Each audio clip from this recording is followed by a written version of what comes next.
Terima kasih semua listeners untuk Anda yang menyimak, baik Anda yang ada di Makassar, Manado, Balikpapan, Banjarmasin, Medan, Pekanbaru, Palembang, Surabaya, Yogyakarta, Jakarta, dan kota-kota lain atau mungkin streaming dari luar negeri. Selamat pagi, Anda sedang menyimak Smart Happiness bersama dengan Arfan Pradiansyah dan juga Audrey membahas tentang kamu boleh marah. Tadi di sesi yang kedua menarik gitu ya, Pak Arfan katakan bahwa ketika kita marah gitu ya, energi kita meningkat, kesadaran kita menurun, bahkan kita merasa paling benar gitu Pak Arfan. Cuman ini kan memang harus dikontrol dengan baik sehingga tidak mencapai ujung tadi ya, ada shame gitu. Dan Ya, ujungnya nanti kita menyesal gitu. So, apa sih sebenarnya yang harus kita lakukan ketika kita mungkin merasa kayaknya kita sedang marah nih terhadap sesuatu atau seseorang? Silakan, Pak Arfan. ya, terima kasih banyak Audrey ya. Jadi kuncinya satu ya, diam, Oke, diam. diam ya. Karena kalau kita sedang marah dan kita melakukan sesuatu, itu pasti akan kita sesali. Kalau Hmm, kita sedang marah kemudian kita mengatakan sesuatu, itu juga pasti akan kita sesali. betul. Ketika marah itu jauhkan diri Anda dari dua kegiatan itu. Jauhkan diri kita dari dua kegiatan. Pertama adalah melakukan sesuatu, yang kedua adalah mengatakan sesuatu. Nah, kalau nggak boleh ngapa-ngapain terus gimana dong? Ya diam, Oke. ya. Jadi dan diam itu tidak akan pernah bisa terjadi kalau kita masih berada bersama orang lain. Hmm. Karena itu yang harus segera kita lakukan adalah kita harus mencari tempat untuk bisa menyendiri. Tujuan dari kita menyendiri itu adalah untuk menenangkan diri. Apa itu menenangkan diri? Ya, ada tiga. Yang pertama adalah menurunkan energi, gitu ya. Makanya kan kalau dalam agama itu kan dikatakan kalau kita lagi marah, Mhm. kalau kamu marah dan kamu berdiri, maka kamu harus duduk. Ya. Kalau duduk masih marah, kamu berbaring, gitu. Kalau berbaring masih marah ya ambil wudhu, sholat gitu ya. Kalau Betul. udah sholat masih marah juga berarti sholatnya nggak bener itu ya, nggak husu itu sholatnya ya. Jadi maksudnya apa? Itu untuk mengurangi energi gitu. Karena ketika kita marah itu ya, karena ada adrenalin itu yang mengucur deras dalam diri kita, maka energinya akan berlipat ganda. Nah, itu bahaya sekali kan. Orang kan kalau punya energi kan pengen disalurkan kan. Tuh. Nah, itulah yang perlu dilakukan untuk menurunkan gitu kadar kemarahan itu, dosis kemarahan itu. Nah, menyendiri itu, diam itu juga nomor satu tadi menurunkan energi, yang kedua memulihkan kesadaran. Mhm. Karena Oke. ketika kita marah tuh kita nggak sadar. Ya. Kita itu nggak sadar. Kesadaran kita itu menurun, Audrey. Mhm. Jadi kita menyendiri dalam rangka memulihkan kesadaran. Bangun, bangun, sadar, sadar, sadar, sadar, sadar, ya. Sadar, sadar. Kamu, kalau kamu sedang marah itu, dan kamu ambil cermin, kamu akan melihat wajahmu yang paling buruk, gitu. Mhm. Ya, gitu ya. Jadi sadar, sadar, sadar. Nah, yang ketiga juga mengatakan pada diri sendiri, ya, kamu belum tentu yang paling benar. Hmm. Ya, kamu benar iya, tapi orang lain juga memiliki kebenaran menurut Mat- mereka masing-masing. Jadi jangan merasa paling benar. Yang paling benar itu cuma satu kok, Tuhan. Ya, Nah. jadi itulah fungsinya yang namanya berdiam diri, menyepi sebentar sampai kemudian kita kembali normal lagi. Normal itu ada di titik nol. Mhm. Titik nol itu adalah titik happiness kita itu di situ gitu. Ya, nah kita itu kemudian baru kalau udah Mhm. Halo, Pak Arfan? Eh, tidak bisa mendengar suara Pak Arfan? Mungkin boleh dicek kembali mikrofonnya. Oke. ya bisa mendengar saya, Ya, siap. bisa ya? Oke. Ya. Oke, ini internet connection is unstable. Ya. Oh, oke, baik. Silakan, Oke, Pak Arfan. jadi ketika kita sudah tenang tadi, ya Oke. sudah mengalami ketenangan, kemudian langkah kedua adalah kita coba berpikir, menangkap Oke. apa sih sebetulnya yang ingin disampaikan oleh rasa marah ini. Sebetulnya apa nih yang salah? Apa yang sedang tidak saya sukai saat Mhm. ini? Nah, kita harus berusaha untuk menangkap itu gitu. Apa sih gitu? Supaya kita mendapatkan pembelajarannya. Nah, banyak orang yang belajar mengenai cara mengelola kemarahan itu tidak sampai pada menangkap pesannya itu. Ya. Sehingga akhirnya kemarahannya mereda, Audrey. Ya, karena dia sudah duduk, diam, tarik napas gitu ya. Meredakan, semuanya reda. Dan ketika reda, menganggap masalahnya Reda juga. selesai. No, masalah belum selesai, itu Hmm. masalahnya. Ya. Jadi yang namanya tarik napas dan teknik-teknik meredakan kemarahan itu seringkali hanya menyelesaikan masalah secara jangka pendek Mhm. gitu. Hanya menyelesaikan masalah secara jangka pendek. Ya, Secara jangka panjangnya masalah itu akan muncul lagi. Kenapa? Ya karena belum diselesaikan masalahnya. oke, Dia akan oke. muncul lagi dan akan menimbulkan kemarahan berikutnya gitu. Jadi Betul. ketika Anda marah, nomor satu apa yang dilakukan? Diam. Diam itu bisa diam gimana? Kalau kita menyepi. Jadi jangan di tengah keramaian. Kalau di tengah keramaian itu akan memancing kemarahan lagi gitu. Nah, setelah mendapatkan ketenangan, langkah berikutnya, langkah kedua adalah apa? Mencari apa pesan yang disampaikan itu oleh rasa marah. Karena emosi itu adalah sebuah alat yang diciptakan oleh Tuhan untuk membuat manusia itu lebih baik gitu loh. Manusia itu bisa bisa menemukan masalahnya di mana tuh dengan emosi. Nah, temukan itu. Apa? Kenapa ya tadi saya marah ya? Oh, mungkin ada nilai-nilai yang dilanggar. Ya, Oh, mungkin saya melihat misalnya ada kecurangan nih seperti kemarin ini kan. Kita bicara Pilpres kemarin kan, oh, kayaknya ada banyak kecurangan. Itu menimbulkan rasa marah. Wajar, ya, wajar gitu. Ya. Nah, mari kita endapkan dulu apa ya? Kenapa ya saya marah gitu. Misalnya begitu, Audrey. ya, ya. Setelah itu baru langkah berikutnya adalah actionnya apa. Nah, itu baru langkah apa yang harus saya lakukan. Nah, pasti kalau kita sudah melalui proses-proses ini, nanti actionnya itu bukan marah-marah gitu, tapi melakukan action yang benar, action yang berada dalam koridor hukum, di jalur hukum. Nah, itu yang harus kita lakukan gitu sebagai seorang yang profesional gitu, Audrey. Oke, menarik gitu ya. Bahwa memang diam ini harus diikutin dengan action. Karena kadang ya itu kita hanya berhenti dalam diam aja dan menumpuk kemarahan itu dan akhirnya mungkin suatu saat bisa meledak gitu ya Pak Arfan ya. Oke, kita bahas pertanyaan yang sudah masuk nih Pak Arfan cukup banyak ya berkaitan dengan marah. Kita ke Pak Alex Andaro dulu dari Pontianak. Selamat pagi. Marah itu ada dua, marah dan marah-marah. Marah itu bisa Marah itu hal baik dilihat dari segi kesalahan orang supaya orang itu tidak mengulangi kesalahannya lagi. Contohnya memarahi anak-anak gitu ya, karena banyak main dan lain sebagainya. Kalau marah-marah itu menurut saya halnya nggak baik, contohnya uring-uringan, terus juga halnya nggak jelas, hal sepele dibesar-besarkan, dan mudah mencurigai orang gitu ya. Kalau dari ini Pak siapa? Pak Fahmi di Banjarmasin. Bagaimana Pak Arfan dengan marah tapi tidak diungkapkan dalam body language ataupun mendam masalah ataupun kemarahan? Apa sih akibatnya? Apakah ada mungkin data yang menunjukkan, karena kan banyak juga ya kalau marah dipendam katanya jadi penyakit gitu Pak Arfan. Apakah benar gitu atau ada efek lain? Silakan. Ya, benar sekali, Audrey ya. Banyak sekali penelitian yang menunjukkan hal itu gitu. Karena ketika kita marah tuh ada sebuah energi. Energi itu harus disalurkan, gitu ya. Kalau energi itu tidak disalurkan, dia akan merusak gitu kan. Ini energinya begitu besar nih, kita simpan sendiri. Itu energi yang sangat besar, meletup-letup, ya, meluap-luap itu di dalam diri kita. Nah, itu nanti akan mempengaruhi banyak organ-organ kita gitu, terutama jantung gitu. Ya. Jadi Ya, jadi hati-hati gitu ya dengan namanya marah ini. Nah, persoalannya ya, kemudian karena kita tahu bahwa kalau kita pendam itu akan menimbulkan masalah, penyakit maupun merusak mental kita, ya, unhappiness, maka kemudian kita menyalurkan kemarahan. Kita menyalurkan kemarahan itu dalam rangka membuat diri kita menjadi lebih lebih nyaman gitu. Nah, tapi kita lupa gitu. Yang namanya menyalurkan kemarahan itu juga berbahaya gitu. Karena kemarahan itu kan adalah sebuah energi yang sangat dahsyat, disalurkan itu pasti merusak gitu gitu. Makanya kita perlu belajar nanti yang namanya anger management itu. Apa itu anger management? Adalah sebuah cara bagi kita untuk menyalurkan, mengekspresikan emosi dengan cara yang tepat pada orang yang tepat di waktu yang tepat gitu.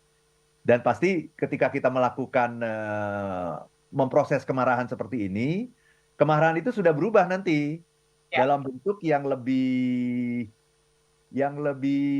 indah gitu ya, pesannya akan sampai gitu tetapi tidak membuat orang itu sakit hati, tidak membuat orang itu tersinggung gitu-gitu ya. Tapi yang paling penting kan pesannya sampai, kan begitu kan? Ya, Karena kalau kita menyampaikan pesan dengan cara yang tidak baik, itu yang dilihat oleh orang itu bukan lagi pesannya, tapi caranya yang akan dilihat oleh orang. Bukan lagi pesannya, tapi caranya. Nah, gitu ya. Jadi kita rugi. betul. Rugi dong kita ya. Kita punya pesan yang bagus nih. Audrey punya pesan yang bagus nih.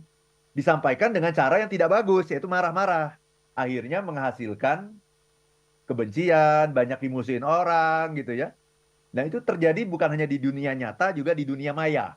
Jangan lupa ya, sekarang kan kita sangat aktif dengan sosial media. Jadi ini kita harus sadari itu gitu, bahwa kemarahan itu akan merusak orang lain dan merusak diri Anda. Tapi yang paling utama diri Anda akan rusak kalau Anda marah-marah. Ya, Maka kalau marahnya nggak apa-apa, tapi marah itu kita sikapi. Apa ya sebenarnya ya? Pesan apa ya yang ingin disampaikan oleh perasaan marah ini?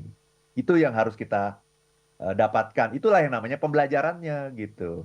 Tapi bagaimana mungkin kita bisa menangkap pesannya kalau kita dalam kondisi yang tidak tenang, emosi bergejolak, nah itu tidak akan mungkin gitu. Jadi nomor satu apa tadi? Diam. Nomor dua apa? Tangkap pesannya. Nomor tiga baru tindakan Anda, action. Nah marah-marah itu termasuk action. ya, langsung loncat ya. Lompat kita belum apa-apa udah marah-marah gitu. Lompat dan salah pula gitu. Ya, itu dia Audrey. Oke, oke. Nanti kita akan bahas lagi beberapa pertanyaan yang sudah masuk. Jadi harap bersabar semua listeners. Untuk Anda yang belum dibacakan responnya pada pagi hari ini. Kita masih akan membahas Kamu Boleh Marah. Tetaplah bersama kami sampai dengan jam 8 pagi. Kalau Anda ikuti perbincangan kita dari sesi 1 sampai sesi 3, Anda akan memahami bahwa pentingnya kita mengelola emosi marah ya. Karena dampaknya sepertinya akan sangat merugikan tidak hanya kepada diri kita sendiri, tapi orang-orang di sekitar kita. Karena pesan yang sebenarnya menjadi apa ya, message gitu ya dari marah itu tidak bisa tersampaikan dengan baik. So penting sekali untuk kita bisa memanage emosi marah ini. Nah, kalau kita ngomongin marah, konsep marah gitu ya, ini juga ada pertanyaan Pak Arfan terkait Ya. dengan mungkin sedikit parenting gitu ya dari Yukiko Madajinsei. Gimana peran budaya lokal nih Pak Arfan dan juga pengasuhan seperti kalau kita lihat di Jepang sendiri gitu ya. Ini kan mereka sangat jarang gitu untuk marah-marah di depan umum. Sementara masyarakat Indonesia kayaknya terbiasa banget gitu untuk meluapkan emosinya. Bahkan kalau nggak marah-marah gitu ya kayaknya aduh ini belum afdol gitu. Ini apakah ada kaitannya dari sisi pengasuhan ataupun culture-nya? Silakan, Pak Arfan. Ya, terima kasih banyak ya Audrey ya. Iya, kita kan seringkali bilang jangan marah ya. Sebetulnya bukan jangan marah, jangan marah-marah itu yang benar. Oke. Jadi tolong dibedakan itu. Masa orang marah nggak boleh, ya gitu ya. Ketika marah nggak boleh itu sama saja kayak waktu kita kecil dulu kan kita seringkali dengar begini misalnya, kamu kan anak laki-laki, kamu nggak boleh sedih. Nanti kalau sedih itu nanti kamu cengeng namanya. Oh itu dua hal yang berbeda gitu ya. Sedih dan cengeng itu dua hal yang berbeda gitu. Sedih itu adalah emosi positif gitu. Yang perlu kita tangkap kenapa ya saya sedih? Apa ya mungkin apa yang saya inginkan tidak tercapai gitu. Ada saya kehilangan sesuatu misalnya gitu. Kita perlu tangkap itu. Nah sama dengan marah juga gitu. Jadi bukan jangan marah kok jangan marah. Wong Tuhan menciptakan marah itu untuk membantu manusia supaya bisa menyelesaikan masalah dalam hidupnya kok gitu. Jadi mari istilah-istilah itu kita kita luruskan gitu. Makanya anger management ini menjadi sangat penting Audrey ya. Jadi marah itu bagus.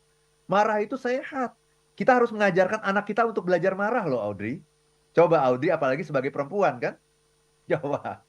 Ya kalau kalau nggak bisa marah seorang perempuan yang nggak bisa marah gimana? Wah, bahaya. Bahaya bener iya. Ini dunia ini luar biasa ini kalau Audrey sebagai perempuan nggak bisa marah itu nanti bisa kacau itu. Jadi para perempuan tuh harus bisa marah. Jadi anak-anak itu harus diajarkan Audrey bahwa marah itu adalah sebuah tools. Yes. Marah itu adalah sebuah alat untuk melindungi dirimu. Melindungi dirimu gitu. Kalau kamu nggak marah, kamu akan disembarangin orang. Apalagi kamu perempuan. Harus bisa marah dong. Tapi nggak usah marah-marah. Maksudnya nggak usah teriak-teriak marahnya. Tapi cukup mengatakan, oke, saya tidak suka seperti itu, gitu. Ya. Jadi kita harus bisa marah gitu untuk menunjukkan, untuk melindungi diri kita, untuk bisa membuat hidup kita bahagia itu kita harus bisa marah. Nah, Orang tua juga begitu. Orang tua yang bisa mendidik anak itu adalah orang tua yang bisa marah. Kalau orang tua itu nggak bisa marah, coba akan jadi apa itu anak? Ya, Iya kan? Anaknya akan jadi anak yang nggak disiplin, tidak menepati janji, suka nimpukin rumah tetangga, iya kan? Merusak hak milik orang lain. Kenapa? Orang tuanya tidak pernah marah, gitu. Jadi kalau mau jadi orang tua yang baik, yang efektif, harus belajar marah. Mau jadi leader juga di kantor. Jadi betul. leader yang efektif harus bisa marah. Masa kita sudah ngajarin nilai-nilai kan? Kalau di kantor itu kan ada values ya. Corporate values. Nilai-nilainya adalah apa? Kejujuran. Nilainya adalah teamwork, customer service. Kemudian ada anak buah kita yang tidak melakukan itu dan membuat customer kecewa. Masa kita nggak marah? Betul. Gitu. Jadi marah itu dimulai dari kecil gitu. Jadi jangan pernah mengatakan kepada anak kita jangan marah. Justru kamu harus marah untuk melindungi dirimu. Kalau enggak kamu akan disembarangin orang, disepelekan orang. Nah yang nggak boleh adalah marah-marah. Nah Hmm, itu Audrey. oke. Mungkin satu lagi pertanyaan ya Pak Arfan ya. Ini dari Ibu Musti di Jakarta Barat. Selamat pagi Pak Arfan. Saya punya atasan yang dia kalau marah gitu ya, cukup tenang, tapi dibawa dengan sisi bercanda gitu ya. Tapi saya melihat justru orang-orang yang dimarahi gitu ya, ini kadang jadi menyepelekan. Gimana tips ataupun sarannya untuk orang-orang tipe seperti itu? Silakan Pak Arfan. Ya, marah dan bercanda itu dua hal yang berbeda gitu ya. Bercanda itu ketika ada hal-hal yang lucu gitu, itu kita bercanda. Tapi ketika ada hal-hal yang membuat marah, ya jangan bercanda.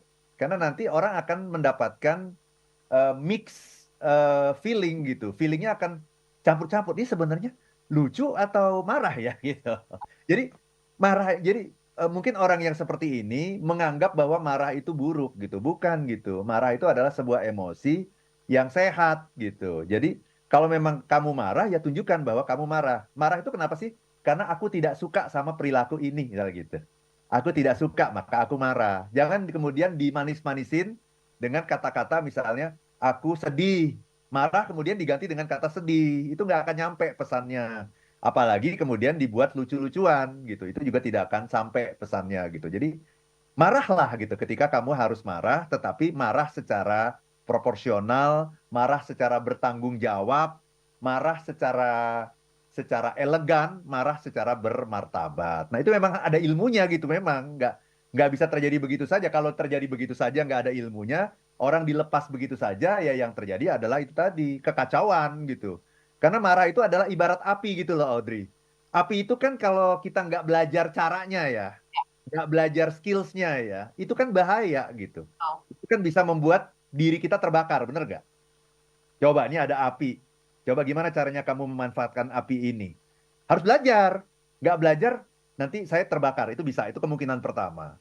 Kemungkinan kedua adalah saya membakar orang lain. Nah, itu juga bahaya juga itu. Gitu ya. Bahkan bangsa Indonesia ini kan sebetulnya dikenal dengan bangsa yang ramah. hmm. Cuman setelah era reformasi ini ya, karena orang bisa mengungkapkan apapun, akhirnya sudah memunculkan sebuah istilah baru gitu yang namanya turan amok. Tuhan apa? Apa tuh? Turan amok gitu kan melakukan aksi massal gitu. Apalagi sekarang sudah difasilitasi dengan sosial media. Nah, hati-hati ini. Sosial media kita bisa ngomong apapun, melampiaskan apapun, akhirnya kita jadi misleading nanti, jadi salah kaprah kita gitu. Jadi hati-hati ya. Mulutmu harimaumu, jarimu juga harimaumu gitu ya. Jarimu juga harimaumu. Melampiaskan kemarahan di sosial media itu bukan sebuah solusi untuk hal apapun. Jadi kalau ada hal-hal yang kurang baik, renungkan itu, resapi itu, ya. Kemudian tangkap pesannya dan lakukan action yang sebaik-baiknya untuk menyelesaikan masalah, bukan untuk membuat masalah baru. Iya, Itu. oke. Rasanya itu sudah cukup untuk merangkum perbincangan kita pada pagi hari ini, small listeners. Dan yang pasti ingat, kita semua boleh marah gitu ya, tapi jangan lupa untuk rehat sejenak, tenangkan diri dulu, terus juga pikirkan apa message-nya, dan pastinya nanti Anda bisa melakukan action-nya. Sehingga pesan yang ikut gitu ya, dengan emosi marah bisa tersampaikan dengan baik, sehingga marah dianggap sebagai bentuk kepedulian juga terhadap orang. Yes, itu dia, kepedulian malah ya. Aha. Oke. Dan pastinya kita ucapkan terima kasih Pak Arfan pagi hari ini. Semangat juga untuk kelas anger management-nya nanti di setengah 9. Dan juga Smalley terima kasih banyak untuk Anda yang sudah bergabung dari Selin Zafir, Fauzan Arif, terus juga Muklis Aji, Jasmine Cake and Kizin. Terima kasih dan juga ada tadi di WA kita ada Pak Gunario, ada eh, banyak lagi yang mungkin tidak bisa Audrey sebutkan satu persatu. Kita ketemu minggu depan dalam program Smart Happiness setiap Jumat jam 7 sampai dengan jam 8. Kalau begitu kami pamit, saya Audrey Juwana. Dan saya Arfan Pradiansyah. If If you be happy, be happy. now. Sampai jumpa.